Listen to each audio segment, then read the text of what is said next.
People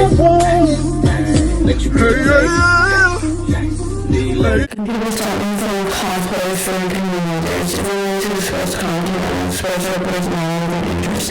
For some of us, it's good for showing up as a showing of a character with a platform and responsibility with that power.